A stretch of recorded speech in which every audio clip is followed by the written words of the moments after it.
Good morning, good afternoon, and good evening, everybody. Thank you for tuning in to another Supatease video. And I'm going to ask you a very simple question, and I think the only answer to it is yes. Do you like to have fun?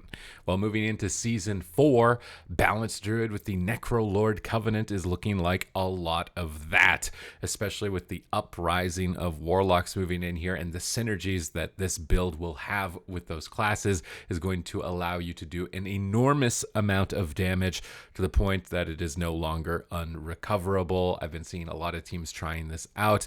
I've been playing a lot myself, and it is quite a joyous occasion to see the return of Starfall for the Balanced Druid.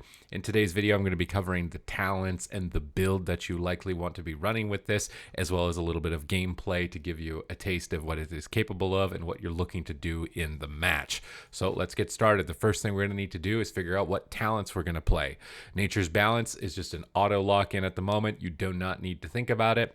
Renewal is a really good pickup if you're fighting high mobility classes. So this is like Subtlety Rogues, Havoc Demon Hunters, where Wild Charge is probably going to be not as suited, although I do pretty much play Wild Charge every single game because of the extra utility that it adds from being able to bear charge and root a target in line of sight of someone on my team to finish them off or to escape up a Z-axis. I just find the gameplay of Wild Charge better, but if you want kind of like a basic heal and recovery, you can definitely make Renewal work.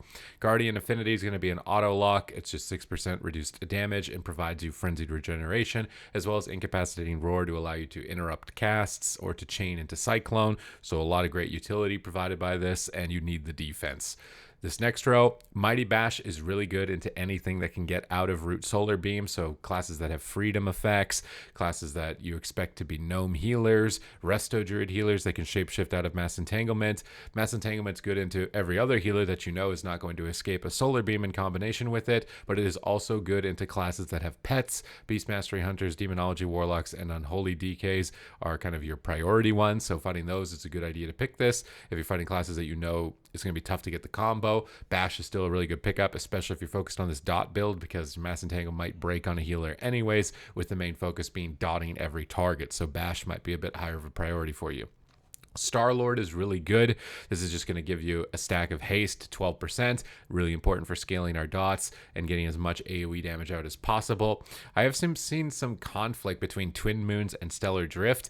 Twin Moons provides you 10% Moonfire damage, as well as it's going to allow your Moonfire to AoE, whereas Stellar Drift is a flat 50% additional damage on Starfall, in addition to the 15% that it just received with the patch. I'm opting Stellar Drift just because I like the move casting, to be able to move around, cast Cyclones on the pillar, or move away from enemy attackers and activate my Eclipse, which you won't be able to do running Twin Moons. And it's very important to be activating your Eclipse as much as possible because you want to be triggering your shooting stars, which leads into the final talent, Solstice, which is during the first 6 seconds of every eclipse, your shooting stars are going to fall 250% more often, and that's a very big component to getting dot damage across the board. You need dots on every target, activate Eclipse, and then all those targets are going to be melting really fast, with Starfall bringing them down as well. So this is very important synergy. I do tend to run Starburst a lot with this build because the goal is to keep Starfall up as much as possible, to call in these stars on the ground. You want your teammates to play around these, pick up these bombs on the ground, run them into enemies. If you've got allies that don't use Intellect as your main stat, these bombs will do no damage. So don't be if you're playing with a warrior or something, don't recommend that they pick them up. They actually want to try and avoid them, which is really unfortunate. I wish it just did the same damage no matter what class was picking them up, but you want to avoid melee DPS. Moonkin Aura is still very powerful, as you're going to be with Stellar Drift having a cooldown on Starfall. You're going to want to fill with Star Surges in between, and I'll show you that in the gameplay. When you build up an Astral Bar, you're going to Starfall, then you're going to dump Star Surges. This is going to buff the crit damage of all of these effects that are triggering quite rapidly. And then finally, Alkan Adept can be really good when you expect to be the target, but if you're running with Affliction Warlock with this type of style and composition, it can actually be very good to take Thorns into almost any melee attacker where the enemy team doesn't have Purge, and Thorns is super effective with the Adaptive Swarm from the Necrolord, so it's going to make your Thorns tick even faster on a target, can easily be your top damage when fighting double melee DPS. You really do want to consider it with this build particularly. When we look at the Covenant, or the Legendaries more specifically, you're going to want to take Circle of Life and Death, again, just amplifying your damage over time effects, dealing in less time, triggering more effects, more AoE onto the whole team. which is the main goal. This will also synergize with Thorns. And then, of course, you're going to get Unity, which is just Adaptive Swarm, has a chance to bounce. And if you get really lucky and you get this onto multiple targets, it's going to be a really good time. As far as Conduits go, you're going to be wanting to play Bonesmith.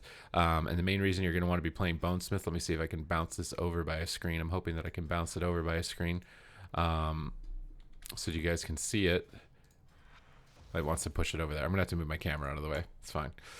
All right, when we look at Bonesmith, the main things you want to look for is that Forge Bones is just going to give you base intellect. You want the Adaptive Storm Conduit because it's just be amplifying your dots.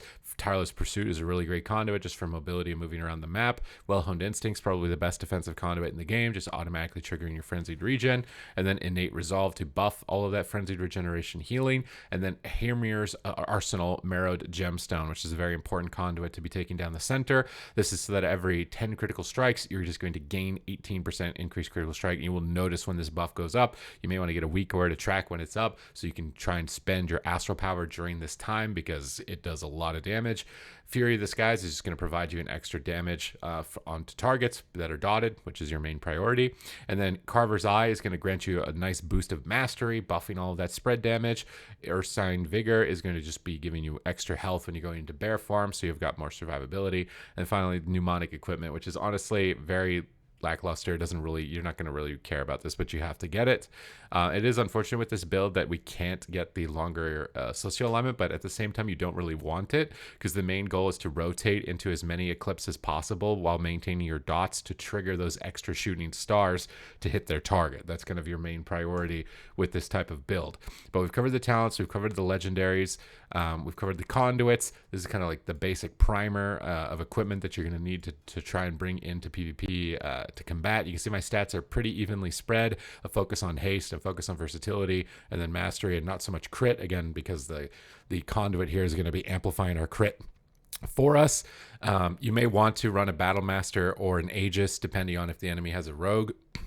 This is going to provide you a little bit of extra boost of HP, or you're fighting like teams that have heavy crowd control for your healer, like Hunter teams. A Battle Master can be a good pickup, but I want to do max damage. So I was wearing the Insignia of Alacrity, which is just proc primary stat and base haste, which is going to be really nice for keeping our dots up. So let's take a look at some gameplay here. I've got a VOD open. The main goal of our comp: keep dots on everything. Starfall's up, activate Eclipse, CC the healer, dump all of our Star Surges, Moonkin is up, Starfall is ticking. Absolutely shred everybody that you're going after. You just want to keep dots on everything. I'm not even playing with a Warlock in this one. I was playing with a Demon Hunter. Warlock makes this even more nasty. If you see enemy healers in the open, you want to attack those. We can see a Star Bomb called in behind me. You want to be picking up these bombs, running them into their targets, and just keep blasting out Star Surges while keeping dots on as many targets as possible. And you can just completely overwhelm people, completely catch them in disarray because they can't keep up with where all the damage is coming from. And you're just going to be able to flatten them with pressure, which is something that Moonkin hasn't been able to do for quite a long time. It's been really kind of burst focused, kind of just 3-2-1 go style gameplay. So it's really nice and refreshing to get a different perspective and be able to return to the power of the Starfall here. So I'm going to keep trying to make this build work, experimenting with different classes. If you like this type of content, you want guides and news and updates for World of Warcraft, then please hit the subscribe button. I do greatly appreciate it, as I am working tirelessly to try and get to the 100,000 subscriber plaque as a long-term goal of mine. So thank you very much for watching the video. I hope that you enjoyed it and you can get some fun now out of the Necrolord balance druid as I have. And I will see you in the next video.